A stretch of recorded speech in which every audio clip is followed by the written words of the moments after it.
This land at the crossroads of East and West is very big, larger than France, larger even than Texas, more than 3 times the size of Great Britain. A land harsh and beautiful, lonely and various. Its frontiers are Greek, Bulgarian, with Iran, Iraq, Syria, and the Soviet Union, a very important part of the world. In Turkey, custom and tradition have always been important. Even so, there have been great changes here, and those changes have been achieved very rapidly.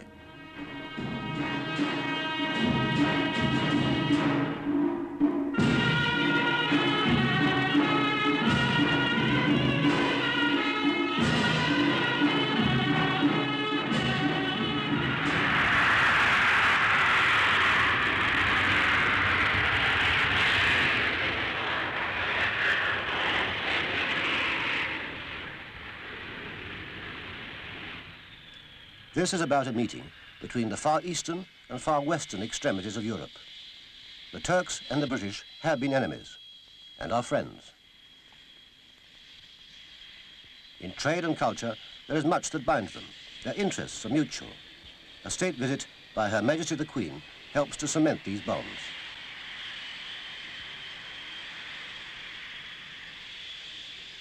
Monday, the start of a crowded 7-day visit and the first time a reigning British monarch has come to Turkey. Prince Philip and Princess Anne had just been to Iran. They flew in early to Ankara so that Queen Elizabeth and her family could be together for their first meeting on Turkish soil with the President. President Sunay is the 5th President of the Republic. He entered politics late in life and has been President since 1966, a family man with 2 sons, a daughter, and 3 grandchildren.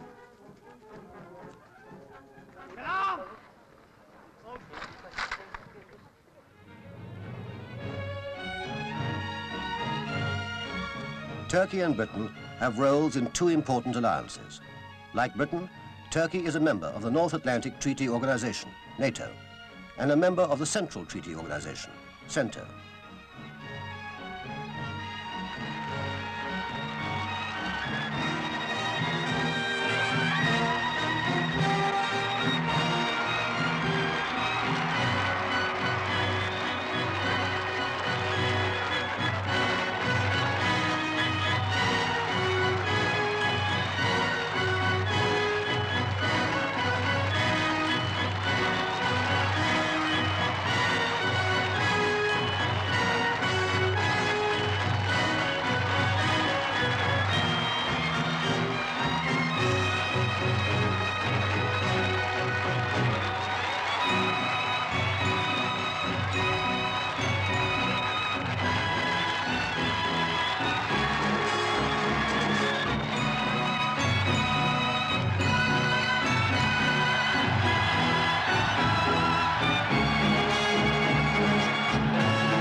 Though it is old itself, the capital city of Ankara is modern testimony to the spirit of Kemal Atatürk, the founder of modern Turkey. The Queen and Prince Philip come to pay respect to a man described by Sir Winston Churchill as one of the 4 or 5 outstanding figures of the First World War, to the man who once fought against Britain. Kemal Atatürk founded the Republic of Turkey 3 years before Queen Elizabeth was born. He believed in peace at home, peace in the world, and he was a dynamic reformer, a realist, a visionary, with the ability to make his dream of a new Turkey come true.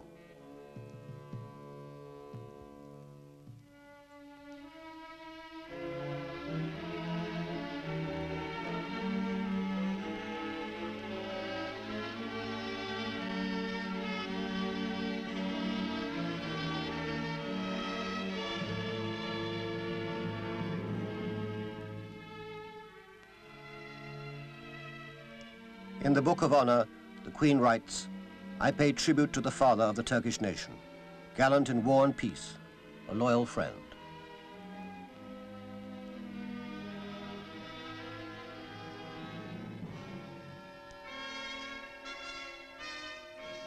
Turkey is a land of amazing contrasts. South and east of modern Ankara, on the wild plateau of Anatolia, is a strange place.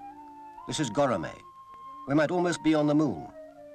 Volcanic action has whipped the soft tough stone into incredible shapes, fairy cones, the tallest 100 feet high. After the spread of Christianity, the rocks here were hollowed out to become monasteries, churches and houses. This was a place of hermits, of hundreds of altars, of frescoes blazing with colour which can still be seen. A place to visit today, a place to learn that Anatolia cradled one of the world's most ancient civilizations.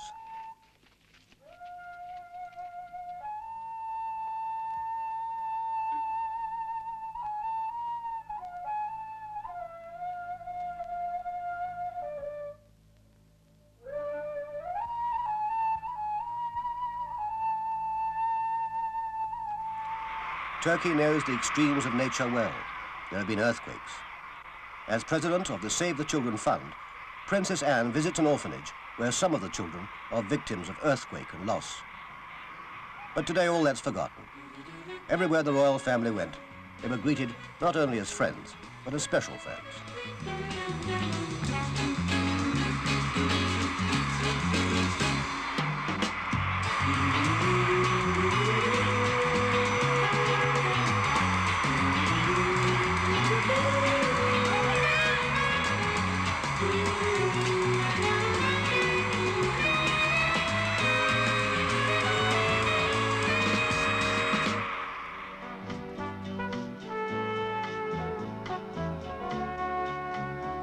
Tuesday night, and the President and Madame Sunay are at the British Embassy in Ankara to be entertained by the royal family.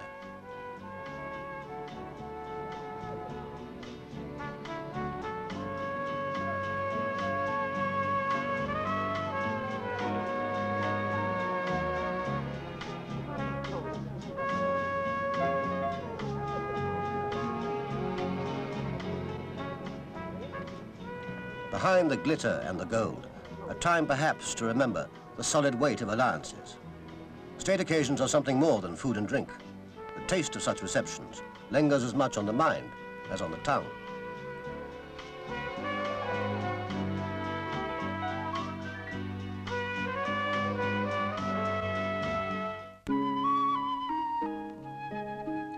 Turkey may be a land of great contrasts.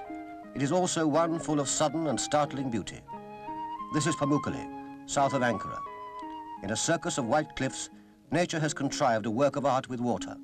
Hot, cold, rushing, petrified. Here is fresh water and tiny streams of hot, lime-rich water dripping down terraces of stalactites. It is chalky, sometimes like damp table salt, sometimes like heaps of rock salt. We're in the latitude of legend and of turbulent history, of King Midas, of Alexander the Great.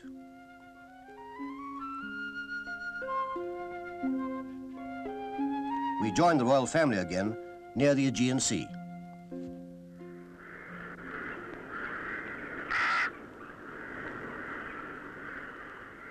This is Ephesus. It was the first and greatest metropolis of Asia, a Roman capital, a city of 250,000 people, a thriving port, a shrine. The enormous temple of Diana was one of the 7 wonders of the world. 4 times larger than the Parthenon of Athens, it was, and still is, a magnet to travelers. Some 600 years before the word of the Prophet of Islam spread to Turkey, it was natural that Paul of Tarsus should come here to bring the word of the man of Galilee. The theatre of Ephesus was large enough to hold 24,000 people. Paul worked for 2 years in this city of virtue and pleasure, but the most dynamic of the early Christians was rejected. People who came here took away little silver shrines in honor of Diana.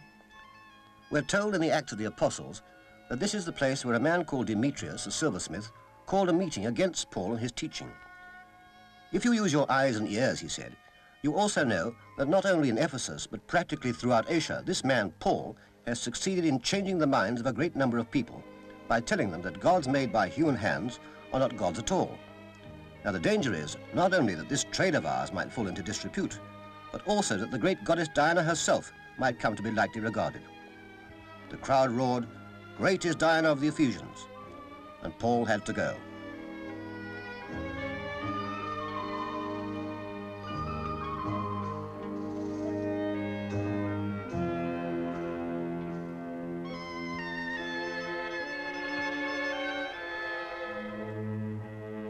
But time has taken care of silversmiths who make graven images, and of Diana, and of Roman Ephesus.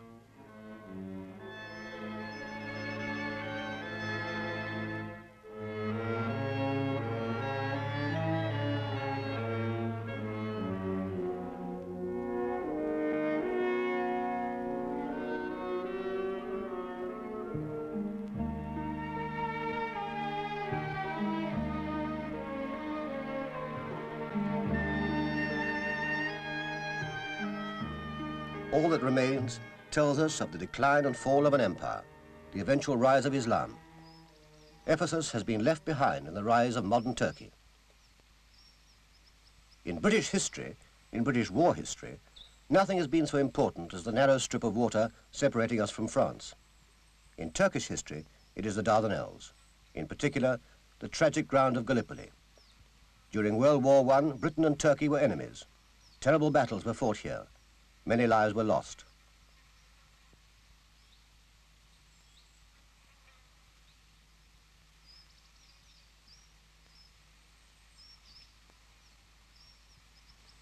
If anything can be testimony to the idiocy of war, it must be these rusting, shabby props of battles, hardly worth considering, even as museum pieces.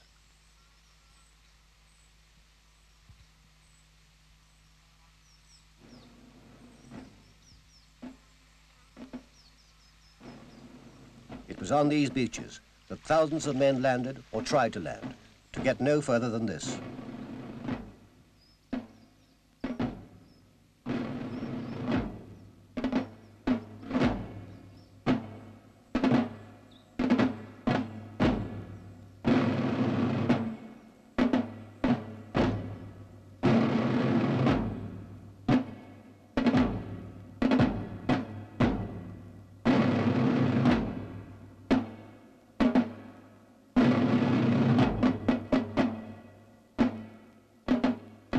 The Queen and Prince Philip paid tribute at the Turkish memorial.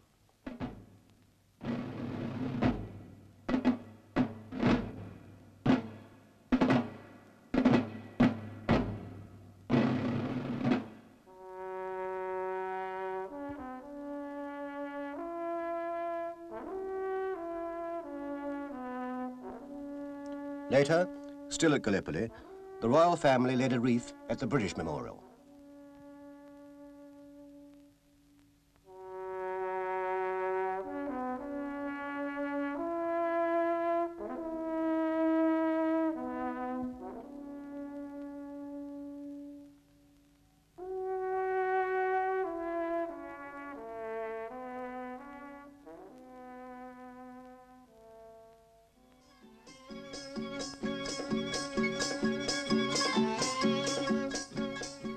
Now the tour is halfway over.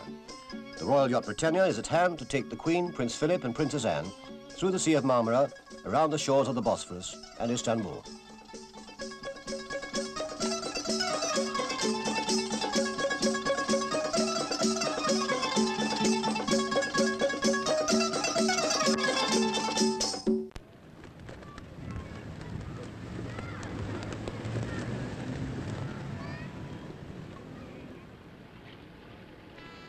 Istanbul lives her life on waters, a great port.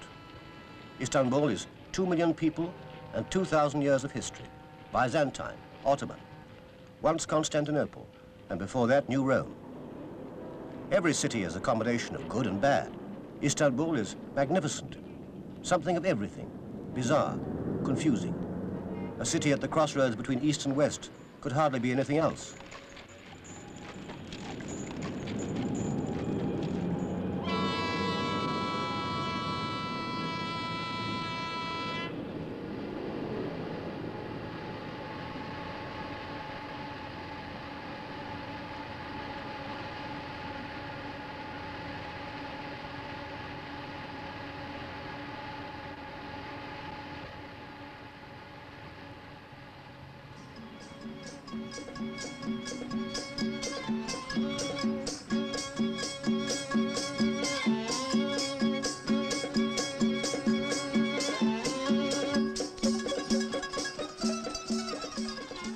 We're looking north from the Bosphorus at the Dolmabahce Palace, built in a style worthy of the Arabian Nights.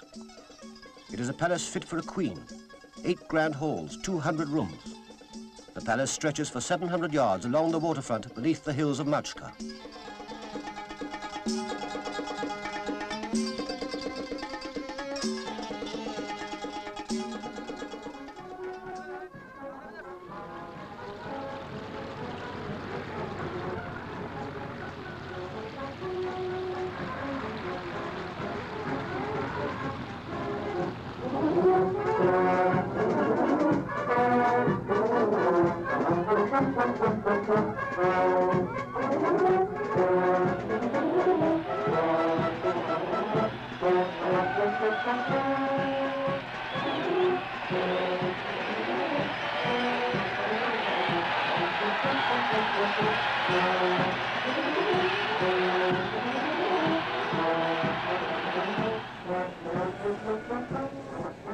It is fitting that the Queen should come here because it is at Dolmabahce that Kemal Ataturk had his few simple rooms, and where in fact he died.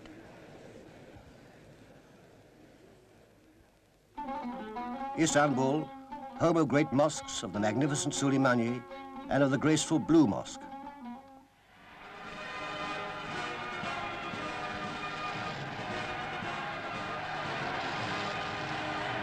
Here, as in Ankara and all over Turkey, the Queen was greeted not only with traditional hospitality, but with the crowd's affection.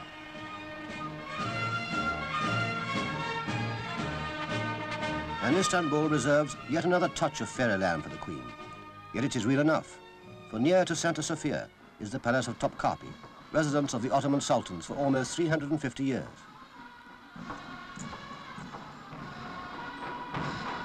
Here she was met by the traditional guards of the sultans, the Janissaries.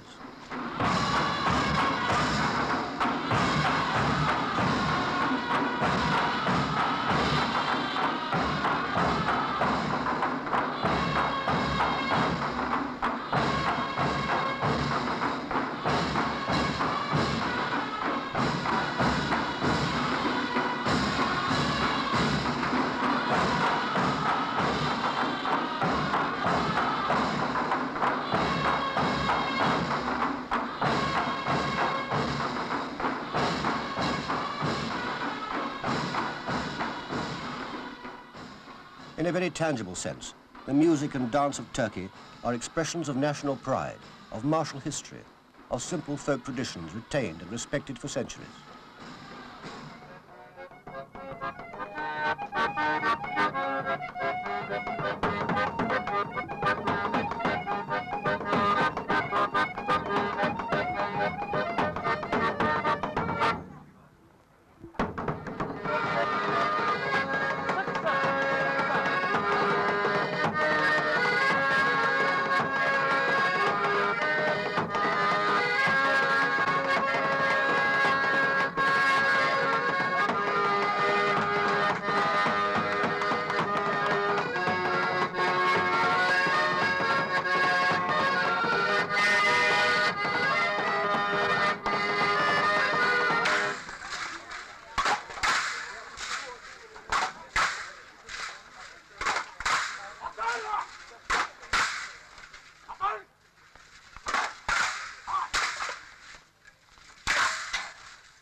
Topkapi is not so much a palace as a complex of palaces.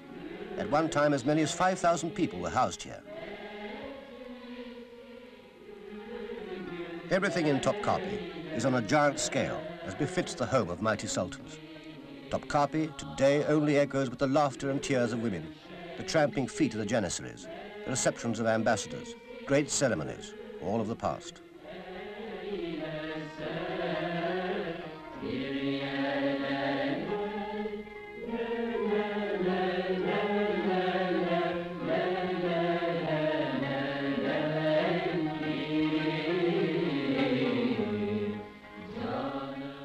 is to be remembered that this was a seat of power, where important decisions were made, where the noise of water helped to keep private conversations private.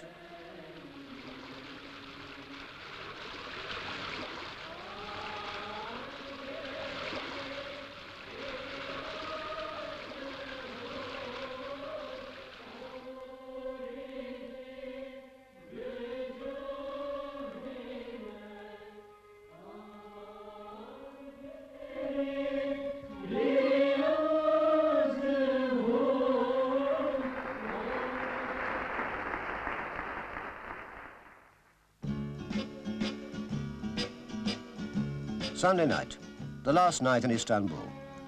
This night, the Queen entertained the Turkish Prime Minister, Professor Erim, and his wife aboard Britannia.